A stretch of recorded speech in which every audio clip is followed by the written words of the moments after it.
धावड्यात वाळू माफियांचा पर्दाफाश. परवानगीविना वाहतूक, ट्रॅक्टर ट्रॉलीसह 5.5 लाखांचा मुद्देमाल जप्त. भोकरदन तालुक्यातील धावडा परिसरात शासनाच्या डोळ्यात धुडफेक करत सुरू असलेला अवैध वाळू वाहतुकीचा मोठा पर्दाफाश झालाय. अजिंठा बुलढाणा महामार्गावरील गुरुकृपा हॉटेल जवळील पुलाच्या बाजूस परवानगी रॉयल्टी शिवाय वाळूची चोरटी वाहतूक करणाऱ्या ट्रॅक्टरवर पोलिसांनी धाडसी कारवाई करत सुमारे 5,08,000 रुपयांचा मुद्देमाल जप्त केलाय. ही कारवाई दिनांक 12 जानेवारी 2026 रोजी दुपारी 1 वाजेच्या सुमारास करण्यात आली. या प्रकरणी गुन्हा क्रमांक 3/2026 अन्वये भारतीय न्याय संहिता 2023 चे कलम 303(2)(3)(5) अंतर्गत गुन्हा दाखल करण्यात आलाय.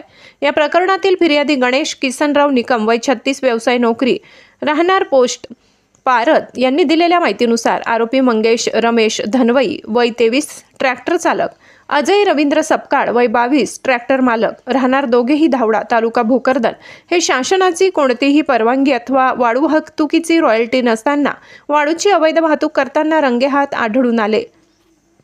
कारवाई पोलिसांनी 8,000 रुपये किमतीची एक ब्रॉस वाळू, 5 लाख रुपये किमतीचा स्वराज किमतीचा 744 ट्रॅक्टर विना नंबर ट्रॉलीसह असा एकूण 5,08,000 रुपयांचा मुद्देमाल जप्त केलाय. ही कारवाई सहाय्यक पोलीस निरीक्षक संतोष माने यांच्या आदेशाने करण्यात आली असून पुढील तपास सहाय्यक फौजदार जायभाये करत आहेत. गुन्हा दाखल करण्याची प्रक्रिया police head constable SB Jawade यांनी पार पाडली. अवैध वाळू वाहतुकीमुळे शासनाचा महसूल बुडत असताना पारत पोलीस ठाण्याच्या या कारवाईमुळे वाळू माफियांमध्ये खळबळ उडाली असून परिसरात समाधान व्यक्त होत आहे. यापुढेही अशा कारवाया सुरू राहणार असल्याचा इशारा पोलिसांनी दिला.